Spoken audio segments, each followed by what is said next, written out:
মুষ্টিবদ্ধ করো, সমাজ থেকে সকল বৈষম্যের কবর রচনা করবার শপথ নাও।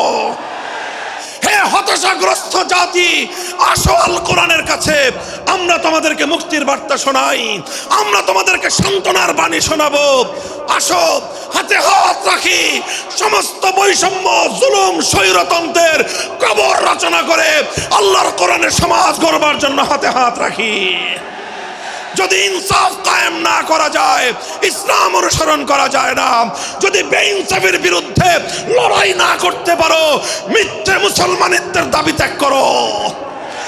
তুমি যদি ইনসাফের জন্য যুদ্ধ করতে না পারো, তুমি যদি বৈষম্যের বিরুদ্ধে লড়াই করার হিম্মত না রাখো, মুসলমানের মিথ্যা দাবি করা ভণ্ডামি ছাড়া কিছুই নয়।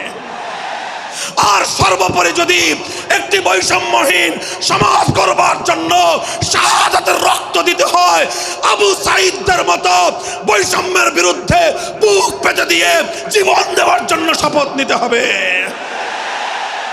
কোরআনে পাকের এক একটা আয়াত, কোরআনের এক একটা বিধান আল্লাহর জমিনে বাস্তবায়ন করার জন্য আমাদের জীবন যৌবনের বাজি লাগায় দিতে হবে, বাজি লাগায় দিতে হবে ইনশাআল্লাহ। ইনসাফ কায়েম করতে গিয়ে ছুরি যদি নিজের সন্তানের হাতের উপর দিয়ে যায়, সে হাত স্তব্ধ হয়ে যাবে না, সে হাত থমকে দাঁড়াতে পারবে না। যেখান দিয়ে ইনসাফ যাবে সেখান দিয়ে ইনসাফকে চালিয়ে দিতে হবে। এই সমাজ, এই জমিন এখন বিপ্লবী চায়। সে বিপ্লব আব্রাহাম লিঙ্কনের আদর্শের বিপ্লব নয়, সে বিপ্লব কার্ল মার্কস, মাও সেতুং আর লেনিনদের বিপ্লব নয়। বাংলার মাটি আরেকটা বিপ্লব দেখতে চায়, সে বিপ্লব হবে আল কোরআনের বিপ্লব, সে বিপ্লব হবে ইসলামী সমাজ গঠনের বিপ্লব। সেই বিপ্লবের জন্য 2000 যুবক নয়, যদি 2 লক্ষ যুবকের তাজা বুকের শাহাদাতের রক্তের প্রয়োজন হয়, সে রক্ত দেওয়ার জন্য শহীদ ঈদগাহে কারা কারা জমায়েত হবে, কারা কারা জমায়েত হবে। হ্যাঁ, এটা শুধু কথার কথা না, শপথ। এটা কথার কথা না, শপথ। এটা অঙ্গীকার। কার সাথে? কার সাথে? যেই অপরাধ করে মন্ত্রীর দুলাভাই ছাড়া পেয়েছে, যেই অপরাধ করার পরে এমপির শালার শাস্তি হয় নাই, যেই অপরাধ করার পরে শিল্পপতির বিচার হয় নাই, যেই অপরাধ করার কারণে রাজনৈতিক নেতার কোনো বিচার হয় নাই, একই অপরাধ দুর্বল, গরিব, অসহায় মানুষ করার পরে তার উপর আইনের শাসন 100 ভাগের জায়গায় 200 ভাগ বাস্তবায়ন করা হয়। আল্লাহ নবী বলেছেন, পৃথিবীতে ইসলাম এসেছে শুধুমাত্র ইবাদত, নামাজ, রোজার, হজ, যাকাতের বিধান বাস্তবায়নের জন্য নয়।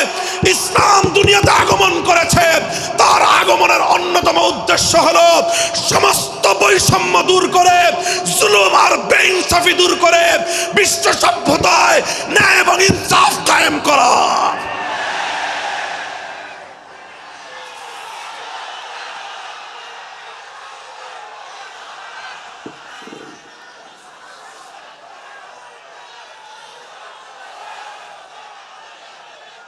মনে রাখবেন, বৈষম্যহীন সমাজ গড়া এটা শুধু বৈষম্য বিরোধী ছাত্র নেতৃবৃন্দের দায়িত্ব নয়। বৈষম্যহীন সমাজ গড়া এটা শুধুমাত্র বৈষম্য বিরোধী ছাত্র নেতৃবৃন্দের দায়িত্ব নয়। বৈষম্যহীন সমাজ গড়া সর্বপ্রথম আল কোরআনের সৈনিকদের দায়িত্ব। বৈষম্যহীন সমাজ গড়া সর্বপ্রথম আল্লাহর নবীর সত্যিকার উম্মতদের দায়িত্ব। ওঠো, দাঁড়াও, হাত মুষ্টিবদ্ধ করো, সমাজ থেকে সকল বৈষম্যের কবর রচনা করবার শপথ নাও। মুহতারাম হাজিরিন, কথাটা খুব জায়গা লক্ষণীয়, শোনার বিষয়। যারা একটা বৈষম্যহীন সমাজ দেখতে চাও, যারা জুলুম এবং অত্যাচারে অতিষ্ঠ হয়ে গিয়েছ, যাদের জীবনকে এই ধরনের অন্যায়, অবিচার, জুলুম, শোষণ, স্বৈরতন্ত্র যাদের অন্তর হৃদয়কে জ্বালিয়ে পুড়িয়ে ছারখার করে দিয়েছে, হে হতাশাগ্রস্ত জাতি, আসো আল কোরআনের কাছে, আমরা তোমাদেরকে মুক্তির বার্তা শোনাই, আমরা তোমাদেরকে সান্ত্বনার বাণী শোনাবো। আসো হাতে হাত রাখি, সমস্ত বৈষম্য, জুলুম, স্বৈরতন্ত্রের কবর রচনা করে আল্লাহর কোরআনের সমাজ গড়বার জন্য হাতে হাত রাখি।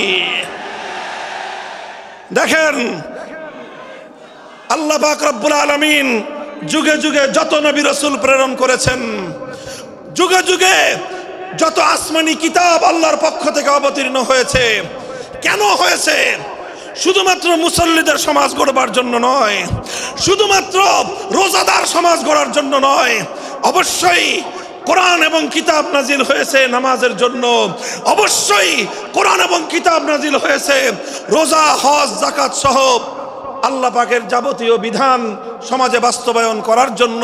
তবে একমাত্র এটাই উদ্দেশ্য নয়, বরং সমস্ত কিতাব, সমস্ত নবী রাসূল দুনিয়াতে আগমন করার অন্যতম একটা মৌলিক লক্ষ্য। কোরআনে পাকের সূরাতুল হাদীদ থেকে তেলাওয়াত করেন, অর্থ বুঝেন, মর্ম বুঝার চেষ্টা করেন। লাকাদ আরসালনা রুসুলানা বিল বায়িনাতি ওয়াল হুদা ওয়া আনজালনা মাআহুমুল কিতাবা ওয়াল মিজান লিয়াকুমান নাসু বিল কিসত। আল্লাহ কোরআন বলছে যে আমি নবী রাসূল পাঠিয়েছি, আসমান থেকে যুগে যুগে কিতাব নাজিল করেছি। এই সব কিছুর অন্যতম একটা উদ্দেশ্য হলো লিয়াকুমান নাসু বিল কিসতি। কোরআন নাজিলের উদ্দেশ্য, নবী প্রেরণের উদ্দেশ্য, শরীয়ত প্রেরণের উদ্দেশ্য, ধর্ম প্রেরণের উদ্দেশ্য হলো, অন্যতম উদ্দেশ্য হলো লিয়াকুমান নাসু বিল কিসতি। মানব সমাজ থেকে অন্যায়, অবিচার, জুলুম, শোষণ দূরীভূত করে ন্যায় এবং ইনসাফ কায়েম করা, এটাই হলো ইসলামের অন্যতম মৌলিক লক্ষ্য। যদি ইনসাফ কায়েম না করা যায়, ইসলাম অনুসরণ করা যায় না। যদি বেইনসাফের বিরুদ্ধে লড়াই না করতে পারো, মিথ্যে মুসলমানিত্বের দাবি ত্যাগ করো। তুমি যদি ইনসাফের জন্য যুদ্ধ করতে না পারো, তুমি যদি বৈষম্যের বিরুদ্ধে লড়াই করার হিম্মত না রাখো, মুসলমানের মিথ্যা দাবি করা ভণ্ডামি ছাড়া কিছুই নয়।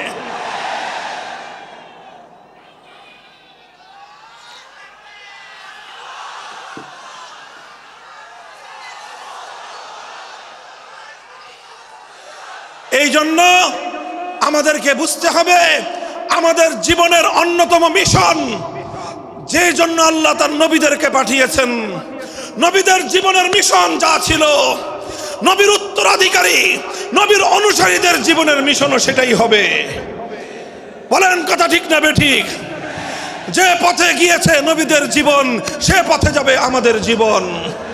যেটা ছিল নবীদের ভীষণ, সেটাই হবে আমাদের ভীষণ। যদি এটাই হয় সত্য কথা, এটাই যদি হয় শপথ, তবে বৈষম্যহীন সমাজ গড়বার জন্য যা করতে হয় তাই করা আমার আর তোমার জিম্মাদারি। যদি সেজন্য আমাদেরকে ঘাম ঝরাতে হয়, ঘাম ঝরানো আমাদের দায়িত্ব। আর যদি সেজন্য চোখের অশ্রু দিতে হয়, চোখের অশ্রু দেওয়া আমাদের দায়িত্ব। যদি সম্পদের কোরবানি করতে হয়, মাল সম্পদের কোরবানি করা, সেটাই আমাদের জীবনের দায়িত্ব এবং উদ্দেশ্য। আর সর্বোপরি যদি একটি বৈষম্যহীন সমাজ গড়বার জন্য শাহাদাতের রক্ত দিতে হয়, আবু সাঈদদের মতো বৈষম্যের বিরুদ্ধে বুক পেতে দিয়ে জীবন দেওয়ার জন্য শপথ নিতে হবে।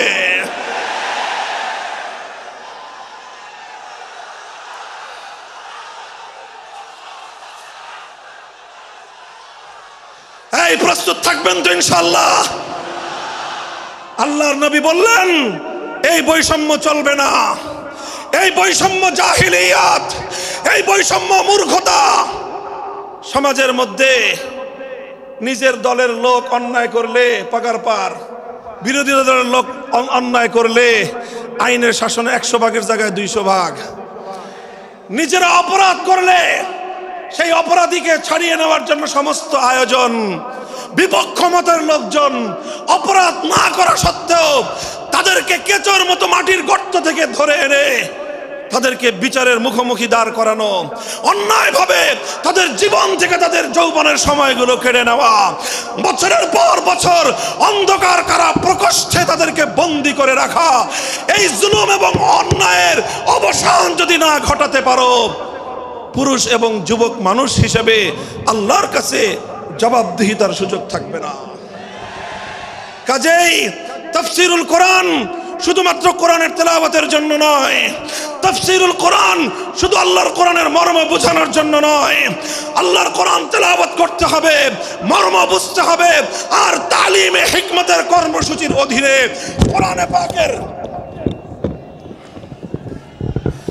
কোরআনে পাকের এক একটা আয়াত, কোরআনের এক একটা বিধান আল্লাহর জমিনে বাস্তবায়ন করার জন্য আমাদের জীবন যৌবনের বাজি লাগায় দিতে হবে ইনশাআল্লাহ।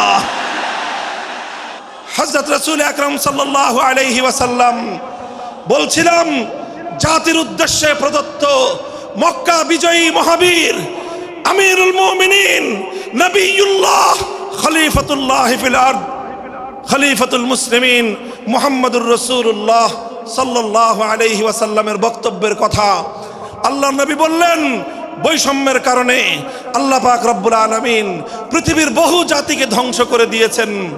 সুতরাং শুনে রেখো, আমার দ্বারা বৈষম্য হবে না।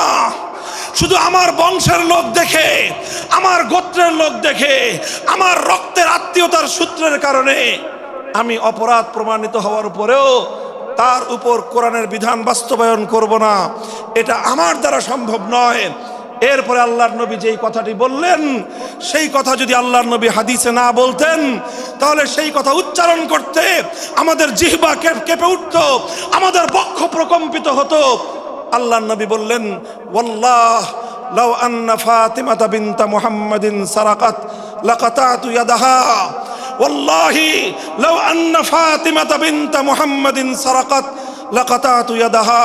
শুধু আমার দাদির গোত্র, আমার বংশের ফাতেমা নামনি মহিলা নয়, আজ যদি আমি মুহাম্মদুর রাসূলুল্লাহর কলিজার টুকরা মেয়ে, আমার জীবনের সবচেয়ে আদরের সন্তান ফাতেমা যদি আজকে চুরি করে ধরা পড়তো, আমি আল্লাহর শপথ করে বলি, আমি তার হাত কেটে দিতে এতটুকু দ্বিধা করতাম না। মুহতারাম হাজিরিন, এটাই হলো তালিমে হিকমত। আল্লাহর কোরআনের বিধান বাস্তবায়ন করতে গিয়ে ছুরি যদি নিজের সন্তানের গলার উপর দিয়ে যায়, ইব্রাহিম খলিলুল্লাহর মতো ছুরি চালায় দিতে দ্বিধা করা যাবে না।